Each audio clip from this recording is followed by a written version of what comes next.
Yes, ladies and gentlemen, it's Joel Beya, and we are back on 5. And we've got some breaking news, loads of stuff going on. But beforehand, I want to introduce to you the man that's going to be helping me deliver this video. His name is Ben Jacobs, CBS journalist / presenter. How you doing? You okay? I'm good, Joel. How are you? Busy times in the transfer market. Busy times. And yes, thank you very much for joining us today. Let's get straight into it, right?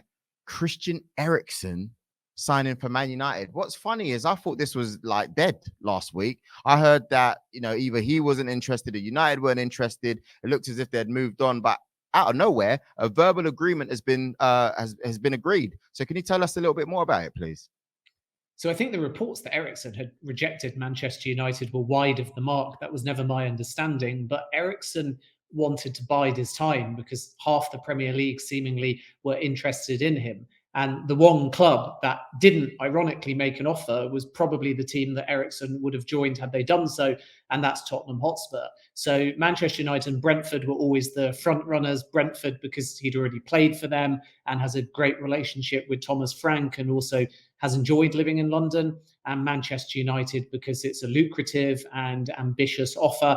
And Eriksen really made sure that he did his due diligence. He asked Manchester United about potential transfer incomings. It'll be interesting to see whether he got any clarity before coming to a verbal agreement over Manchester United, with their stance being still that Cristiano Ronaldo is not for sale. Because if I was Eriksen, I would want to know categorically what the club's plans are regarding Cristiano Ronaldo before making a decision. But I think it is a smart move for Manchester United. They need to be busy in the market, but they've not got as bigger budgets as some of their rivals. So free transfer is relatively low risk. Eriksen had a great half season at Brentford. And I think under the system that Ten Hag will play, Bruno and Eriksen can play very well together, building towards that focal point, which at the moment is Cristiano Ronaldo. But that is the big question at Manchester United. It's all very well having Eriksen and Bruno and all of these players behind a focal point performing with goals and assists. But if Manchester United don't have CR7, then that's going to be really interesting as a side story from Eriksen's perspective. He'll be very enthused playing under Ten Hag. I think he'll work well in that system. And like I say, he can generate a relationship with Bruno. But still, if there's no focal points to round off those assists and score the goals, then that might be an area of concern for both Eriksen and Manchester United. And then the flip side of that is if Ronaldo stays, I think that Bruno, Eriksen, Ronaldo partnership can work for Manchester United this season. But obviously Ronaldo's future remains up in the air. So I'll be interested to see after Eriksen goes from verbal agreement to signed agreement to medical to it being official, what he has to say on Cristiano Ronaldo, especially if at that point Ronaldo is still at the football club. And given Manchester United's stance is still Ronaldo is not for sale, it is the most likely scenario that Eriksen and Ronaldo will have that relationship at Manchester United for now. But it remains to be seen by the end of the window what football club Manchester United Cristiano Ronaldo ends up at. Now, we will be talking more intensely about Ronaldo shortly. So, guys, please make sure you keep on watching. But I want to keep it to Christian Eriksen. So it's a free transfer. Now, I'm hearing that he's actually going to have a key role at Man United. I'm speaking to some other people inside here at 5, and they've said, oh, no, he's going to be like a squad player. Speaking to you, right, and seeing from other sources, it sounds like he's going to have a key role. Could you confirm that, yes or no? Well, I think it's likely if you're Eriksen and you're 30 years of age and you leave Brentford where you had a key role to go and be a bit part player at Manchester United with no Champions League football doesn't seem to make a ton of sense. But there will be competition and there'll be some Manchester United fans that don't think that Eriksen and Bruno can play together. I actually think with Eriksen out wide and Bruno being able to kind of be more of a number 10, they'll play very well, providing, as I said before, like they have that focal point. But Eriksen's done his due diligence. And my understanding is that Ten Hag has sold the move to Manchester United as Christian Eriksen at the age of 30, being a really, really important player. So he will feel that that move is worth it based on the game time offered to him. And therefore to, as I say, go to Manchester United, like let's say a Michael Owen did, or even arguably the type of players like Sheringham and Cavani at times anyway, even though they got goals in game time. If that's his conception of what the move is, coming off the bench, playing a few games, but not every game or the big game, then he would have just stayed at Brentford or gone to another Premier League club because there was plenty of interest. So I think Eriksen will certainly feel, providing his form continues, and he showed that he's not rusty or anything playing for Brentford, his belief going into the move at least will be that he starts a lot of games and is integral to the Ten Hag new era. And that will be contingent, obviously, on him staying at his peak. But if all goes according to plan, then yes, I think the short answer to your question is Christian Eriksen will be starting for Manchester United and will be a big part of their team next season. Now, I think he's a top quality player. I mean, even if you see the impact that he had at Brentford, just for you guys watching, when he started 10 games, right? And they had 7 wins, 70% win rate record, 2.2 points per game, and 2 goals per average scored per game when he started. That is his record when he actually starts. So there's no doubt that he's more impactful when he's actually starting the game for Man United. And we'll see. Obviously, the question will be, can him and Bruno play together? And like you said, is Ronaldo going to be the vocal point? I think that brings us to the perfect conversation in regards to Ronaldo. He didn't turn up for training today. I mean, that comes out after all the news that was going on the weekend about him not really being happy, not really sure if Man United are buying the right players for them to be, challenging for trophies. He hasn't turned up to training, and apparently it's because of family reasons. Are we seeing some sort of issues going on here? Or, if you remember the way he left Juve, there was grumblings of him being unhappy, and the next thing you know, bam, he left. Ronaldo is all about trophies. Is it really out of the question to think that he might leave this summer? No, not at all. And I think that Ronaldo made his decision to at least explore a move away from Manchester United long before Erik ten Hag came in, because to say that it's been provoked by a lack of activity in the transfer market seems slightly odd logic to me, given that Malaysia is in pending a fully completed medical. Eriksen will join pending a medical. De Jong is getting pretty close. Martinez is a very realistic possibility. So Manchester United are actually doing all they can in the market. So what more could CR7 expect? But when you then consider that talks between Mendes and Todd Boehly at Chelsea, but also Bayern Munich, the latter talks anyway, were starting pretty much at the end of the season. And therefore, Mendes was putting feelers out for Ronaldo almost as soon as it was clear that Manchester United were not qualifying for Champions League football last season. And naturally, at his age, that's normal and best practice, and may not alter Manchester United's stance of not for sale. But I think Cristiano Ronaldo wants, at his age, to be competing at the highest level. And it remains to be seen whether there is a Champions League club that will take him at this point. You would expect Manchester United to be against selling to a Premier League rival. And my understanding with Chelsea is that Todd Boehly spoke to Mendes and introduced himself, and Ronaldo came up with a number of other targets, but Chelsea have not in any way accelerated or formulated a proposal around Ronaldo, and there's no indication that Thomas Tuchel wants Ronaldo either. So if Chelsea move for Ronaldo, that's Todd Boehly flexing as an owner because Ronaldo is good for the brand. And again, Chelsea, I don't think, will have any ability to get Ronaldo, partly because Tuchel doesn't want him, and also because even if they try for the benefit of the wider football club, the reality is Manchester United don't want to sell to a Premier League rival. And then the other suitors are naturally going to be Bayern if Lewandowski leaves for Barcelona, Real Madrid. Some people are spuriously linking with him a sensational return. And Napoli are also very much interested as well. And Napoli's the really interesting one because it's very hypothetical and it would be a big, big ask. But Manchester United would win if somehow they could get Ronaldo to Napoli and then bring Osimhen as part of the deal the other way.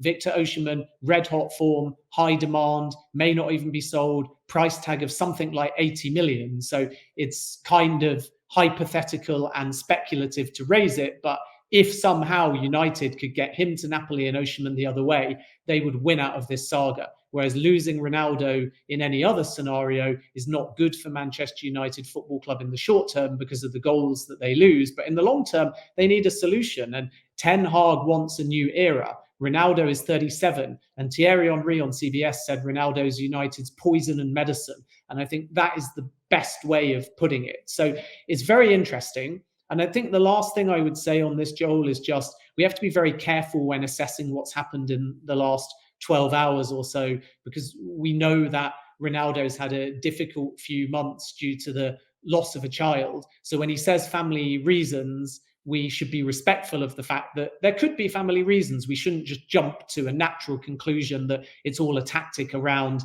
an exit from the football club. But if it is an escalation around trying to talk to other clubs and determine his future before the pre-season tour abroad starts, then that would very much suggest that Ronaldo is trying to make it clear to Manchester United that he's in control of his future, in which case that not for sale club stance is effectively meaningless, because if Ronaldo wants out, as soon as he finds a club, he'll find a way to leave regardless of what Manchester United want. So it's a very interesting saga to watch. And there's lots of different permutations at this stage. But I do think one of them that won't happen is Ronaldo ending up at Chelsea.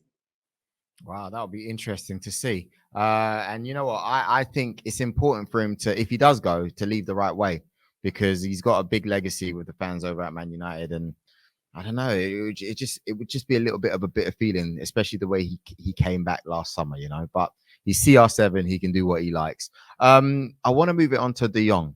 Now, last week I heard that it might not happen. You know, Barcelona said he's not for sale. All of a sudden, it looks like it's about to finish over the line. Can you give us an update on that, please? The key thing to reiterate with Frenkie de Jong, which I've been reporting all along, is that Manchester United have not got to the point of discussing personal terms. And deals can happen either by agreeing a fee, then discussing personal terms, which would be this case, or the other way around, like with Rafinha and his hopeful move to Barcelona, where you agree terms first, and then there's still a fee to be determined between the buyer and the seller. With De Jong, Manchester United have now finally got to a point after an arduous process where they think they've got a full agreement, certainly on the guaranteed fee, and then 15 to 20 million euros extra in add-ons are still being discussed. But De Jong has said pretty consistently that his dream club is Barcelona, and he's contracted there until 2026. And Barcelona have just got a load of new income into the football club, and Ousmane Dembele's missed yet another deadline to re-sign now for Barcelona as a free agent. So I feel like with De Jong, he's actually a player that Barcelona can now, because of their financial situation, hang on to, and due to movement potentially of other players, i.e. at the moment, they've got Dembele off the wage bill. That may change. And then the second factor is that De Jong, with his contract, may actually either just prefer to stay, or Barcelona's preference, take a pay cut and stay. And those are the three options, essentially. He either moves to Manchester United, he stays at Barcelona, but Barca aren't too happy about that because he's on higher wages, or he takes the pay cut, which Barca would see as a show of almost loyalty, as odd as that may sound, that he wants to stay at his dream club. Manchester United are confident because they almost have felt, as this has progressed, like they've got Barcelona on their side. In other words, Barca want the money from De Jong to then go out and get a Lewandowski or a Rafinha or even a Jules Koundé potentially in their defence. And that's why Manchester United still feel that this deal will happen, simply because Barcelona want the funds. So it's going to be really interesting, because if De Jong suddenly takes a pay cut, Barcelona may change their stance. And Laporta publicly is still talking about definitely not selling De Jong. The challenge with listening to Laporta is he says one thing in public and does a completely different thing in private when dealing with football clubs. So this one is still really kind of 50-50 at the moment. If you talk to Manchester United, they think it's on track. If you listen to Barcelona publicly, then De Jong is definitely not leaving. And if you talk to people close to De Jong, he's still kind of undecided. And ideally for him, Barcelona is his dream club. So I don't think that it's over the line. But what I would say is that Manchester United have worked very, very hard to try and make this deal happen. And we should get some clarity now over the next 10 days or so. When it comes to Lisandro Martínez, now, to me, you know, it seems like a move that's been hijacked. Arsenal were were the guys that were really going for him. And it looks like it's just all of a sudden, switch sides. Man United are actually confident of completing the transfer. How far along are we with this? Should we expect something this week confirmed? I think this week we will get a confirmed agreement, probably between two clubs and Ajax, for in the region of late 30s, early 40s, millions plus add-ons. So both clubs are a little bit short of that at the moment, but they're really not poles apart. And as you say, a week or so ago, Arsenal were seriously in the mix and preparing a third bid, and Manchester United weren't really doing anything. And there was no credible evidence at that time that Manchester United were going to hijack the deal. And then 48 hours later, Manchester United suddenly ramped up their interest and made direct contacts with pretty much all sides and all parties, with the player, with the agent, and with Ajax. And from there, things escalated. And by Friday, as you correctly say, Manchester United had fully hijacked the deal. And now we're at a scenario where the first club to agree a deal with Ajax won't necessarily be the winner. Both clubs, I think, will get to the point where they eventually get to a number, at least verbally. And that's great from Ajax's point of view, because they sort of want somewhere a bit closer to 45 million if they can. And having two willing clubs will inevitably drive up the price. So this, in simple terms, is just going to be about where the player wants to go.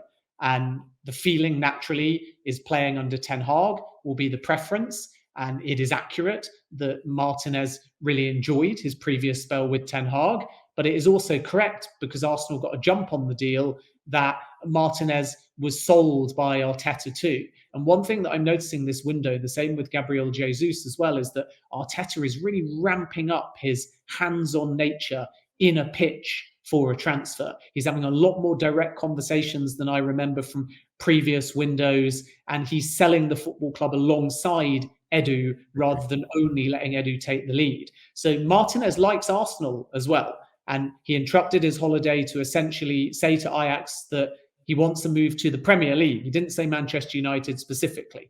Manchester United now are the more likely destination because of the role of Ten Hag, but Arsenal haven't walked away in any shape or form. And a week ago, they were extremely confident. Now they realise that it's a two-horse race. So it's all just going to be about player preference. And it will again be interesting to see whether the instability at United, the future of Cristiano Ronaldo, Malaysia's arrival at left back and so on, does any of this influence the thinking of Martinez comparative to Arsenal, which has in their playing squad that little bit more stability at the moment? And obviously the manager as well. Arteta's been there longer. He's embedded a more patient strategy. Ten Hag effectively hasn't inherited anything from Ralph Rangnick, because it was thought they were going to work together, and now United are going in another direction. So there's clearly more instability at Manchester United, but that's just me analysing the options. It's purely going to come down to player preference, because I think both clubs can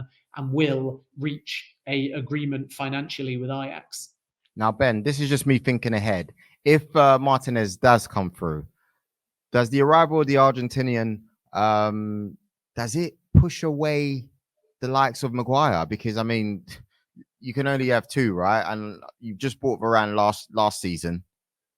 You know, who's going to be starting? He's not being bought to sit on the bench, surely not, right? No, it's a good question. I mean, Maguire, I think, will stay at Manchester United. That's what club sources are saying off record. And it's more about losing the captaincy than losing the Manchester United jersey. He was very comically linked with a move to Barcelona as part somehow of a De Jong deal, but there was no real substance to that. And I think you're absolutely right that his game time at Manchester United might change a little bit, but there will be outgoings at United. Erik Beya is highly likely to go out the door. So I don't think that Manchester United will be too overstocked, but Maguire will definitely not be as integral to Manchester United next season if Martinez arrives and performs. And this is sort of what's interesting with Maguire, that if you're Ten Hag, you see the potential. I'm a Leicester fan. I saw what Maguire can do. He can get forwards and chip in with the odd goal. when he's confident, can be a leader on the football field. But when he is not at his best, it seems to be a string of errors and he loses confidence and then unfortunately gets caricatured. And that's a shame. It was really disappointing to see him getting booed for England. And on the England note, it's a World Cup year for Maguire. So there's a whole range of pieces here because we're still so early in the window that Maguire wants game time and will feel like he can fit into Ten Hag's style and system and continue to go from strength to strength. And maybe a Martinez arrival even sort of alleviates a bit of pressure and helps us forget almost about that £80 million price tag. And if Maguire doesn't have that hovering over him, he might be able to get back to his best. Yet by the same token, you make a good point. And if his game time and role at United is reduced in a World Cup year, that's bad for Maguire and it is arguably bad for England as well. And then he might rethink his future as well. And sometimes in a window, we forget the player part. We think about what's best for the manager, what's best for the club, what's best for the incoming, what's best for the fan base, all very valid. And then we go, oh, but Maguire will still be there. But if Maguire at a personal level feels unsettled, if Maguire feels for his own football, for his own mental health, for his own lifestyle, he wants to move away from being that captain, that £80 million player, that could provoke an exit. But right now, it looks like he's going to stick around and fight for his place and his form. And it will be other players at United that get shown the door first. Wow, Ben, thank you very much for giving us that update. I mean, the good news is you're going to be joining us much more frequently during the course of the season, giving us your insight. We want to give a massive shout out to CBS as well. Please make sure you check out Ben and CBS's links in the description, and we will be back discussing more transfers really soon. My name's Joel Beya for 5, and I'm signing out. Peace.